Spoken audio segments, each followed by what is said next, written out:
Arthur, I have some bad news for you.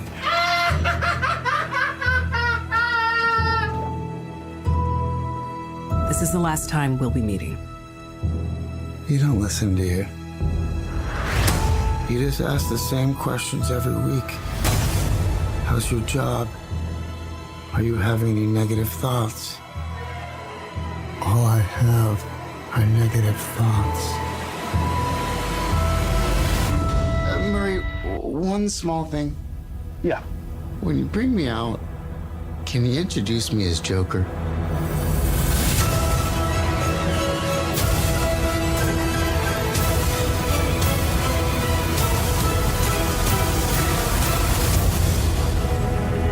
Send in the clowns.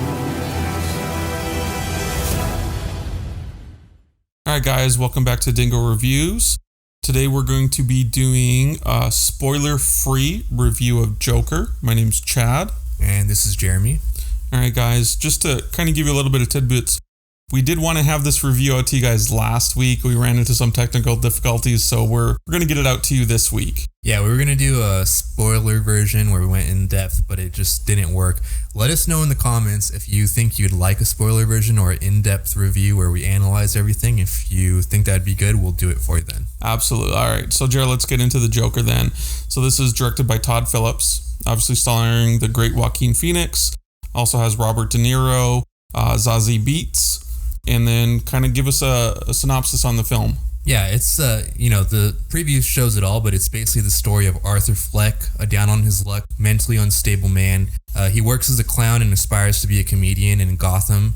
It takes place in the 1980s or early 1990s. And we basically follow his downward spiral as he becomes the infamous Joker. Just kind of go over a little bit of the box office. It's been out there for 2 weeks now.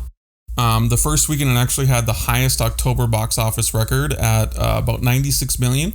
Yeah. This last weekend, it also had the second highest October second weekend at 55 million. So doing great numbers across the board.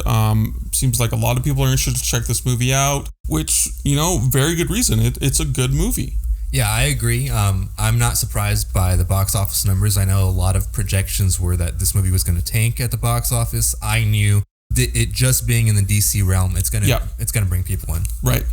And then, so, Jerry, you talked about the synopsis. So let's kind of get into what our likes and dislikes about this movie were. So let's start with your likes. Sure. So my likes for the film, I think we are actually in agreement on most of them, is the cinematography was gorgeous. Yep.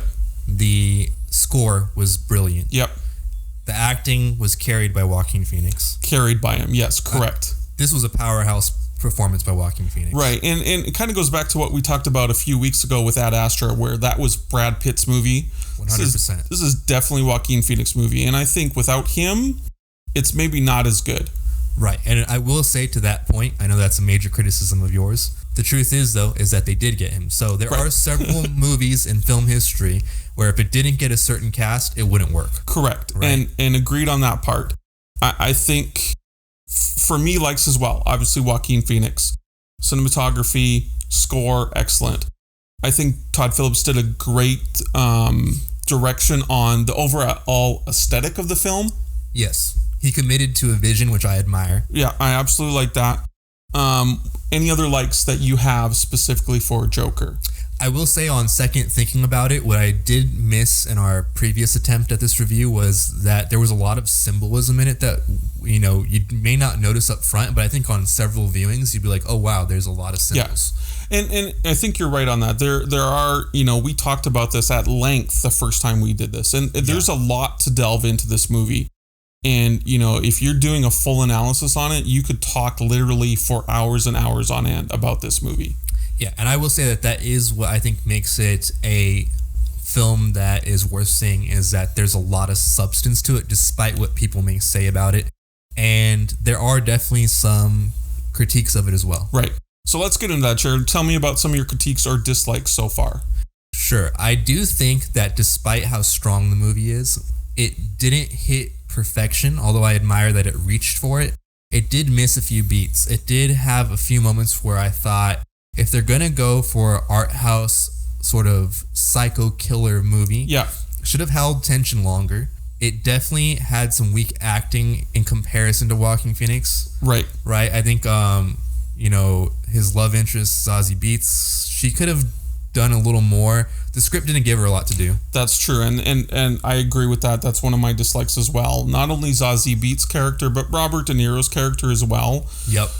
Both of them, compared to Joaquin Phoenix, they either didn't have enough to do, there wasn't enough written for their characters, or they didn't bring it all to the film. Like, you've got Joaquin Phoenix bringing 200% and then them bringing, 75%, if you will. Yeah, I'm a big fan of Robert De Niro, as most people are, but I feel like he kind of phoned it in. He could have really cemented the movie as extraordinary, because if he was if we look at it without ruining it, he's kind of like the villain that causes Arthur Fleck to really tip over. Correct. Right. And I feel like it wasn't strong enough, where there was supposed to be this moment where Arthur Fleck realizes his idol is a villain, right? Yeah. And I didn't feel like it was severe enough where he's like, all right, I'm really done with everything. Right. And like you said, we can put that also on Robert De Niro. I think some of the script could have been improved in that part too. We could have it a little bit better writing to where we felt that kind of tipping over point, right? Yeah, and Todd Phillips had a hand in the writing. He co-wrote it, so I think this is overall Todd Phillips' vision. So most of the deficiencies in the movie, I really feel,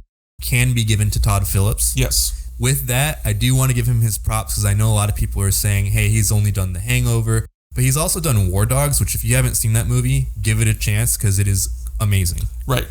No, and I think for me too, I'm going to give another criticism out here. I think we agree on this too. We've talked about it a little bit. I don't think this should have been a Joker film. Right, and I agree that it could not have been a Joker film, and it could have been better if it wasn't a Joker film. Right, and I absolutely agree with that sentiment as well.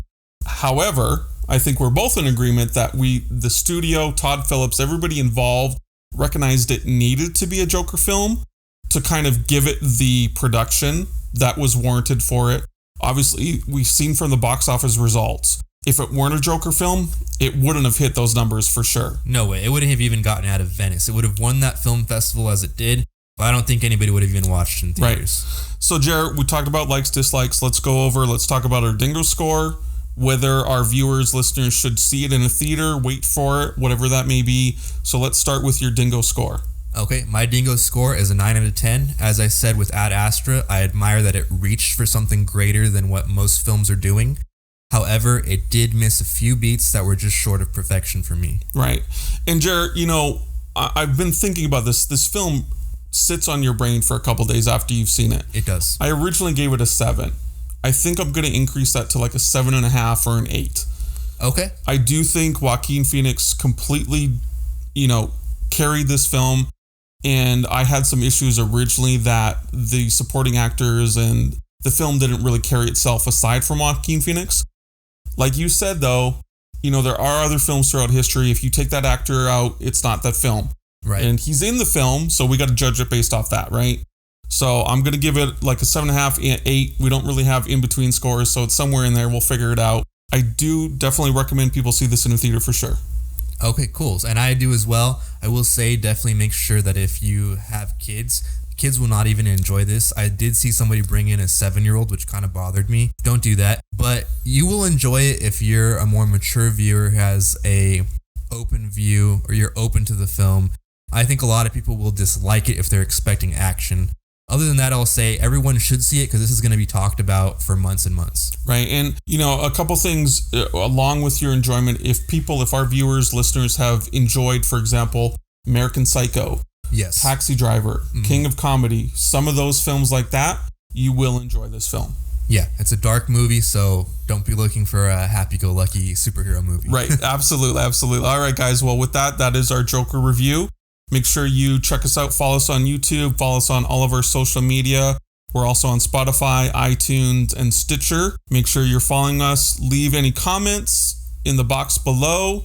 Any suggestions, we'll feel free to check them out for you guys. Yeah, thanks for joining. We'll see you next time.